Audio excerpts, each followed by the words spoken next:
നമ്മൾ ഓരോരുത്തരും വെളിച്ചത്ത് നിൽക്കുന്ന സമയം ഇരുട്ടിൽ നിൽക്കുന്നവരെ നമുക്കൊരിക്കലും കാണാൻ സാധിക്കത്തില്ല. എന്നാൽ ഇരുട്ടിൽ നിൽക്കുന്നവർക്ക് വെളിച്ചത്തിൽ നിൽക്കുന്ന നമ്മളെ എപ്പോഴും കാണാനായിട്ട് സാധിക്കും. കാരണം നമ്മൾ പൂർണ്ണമായും വെളിച്ചത്തിലായതുകൊണ്ട് ഇരുട്ടിൽ നിൽക്കുന്ന ആരെയും നമുക്കൊരിക്കലും കാണാൻ സാധിക്കത്തില്ല. എന്നാൽ ഇരുട്ടിൽ നിൽക്കുന്ന ആളിന് ചെറിയ വെളിച്ചത്തിൽ നിൽക്കുന്ന ആളിനെ പോലും കാണാനായിട്ട് സാധിക്കും. ഇതുപോലെയാണ് നമ്മളുടെ ഓരോരുത്തരുടെയും ജീവിതം എന്ന് പറയുന്നത്. നമ്മൾ പലപ്പോഴും ചെയ്തു കൂട്ടുന്ന ഓരോ ചെറിയ പ്രവൃത്തികളും സർവശക്തനായ ദൈവം എപ്പോഴും നമ്മളെ കാണുന്നുണ്ട്.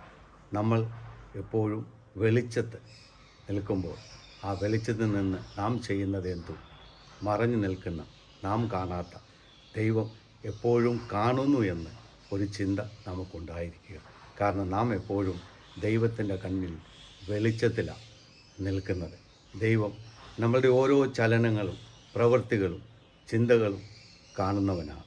അതുകൊണ്ടാണ് നീ എഴുന്നേൽക്കുന്നതും ഇരിക്കുന്നതും കിടക്കുന്നതും നടക്കുന്നതും ഞാൻ കാണുന്നു എന്ന് രേഖപ്പെടുത്തിയിരിക്കുന്നത്. നിൻ്റെ ചിന്തകളെ ഞാൻ അറിയുന്നു, നിൻ്റെ വിചാരങ്ങളെ ഞാൻ അറിയുന്നു. ഒരു വാക്ക് നിൻ്റെ അധരത്തിൽ എത്തുന്നതിന് മുമ്പ് ഞാൻ അറിഞ്ഞാണ് അത് എത്തുന്നതെന്ന് നമ്മളെ ഓർമ്മപ്പെടുത്തുന്നു.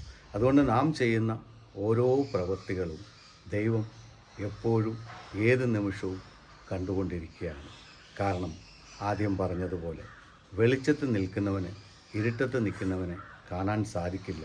എന്നാൽ ഇരുട്ടത്ത് നിൽക്കുന്നവന് വെളിച്ചത്ത് നിൽക്കുന്നവനെ കാണാനായിട്ട് സാധിക്കും. ഏതു പ്രവൃത്തി ചെയ്യുമ്പോഴും ഓർക്കുക, എന്നെ കാണുന്ന ഒരു ദൈവമുണ്ട്. ദൈവം നിങ്ങളെ അനുഗ്രഹിക്കട്ടെ.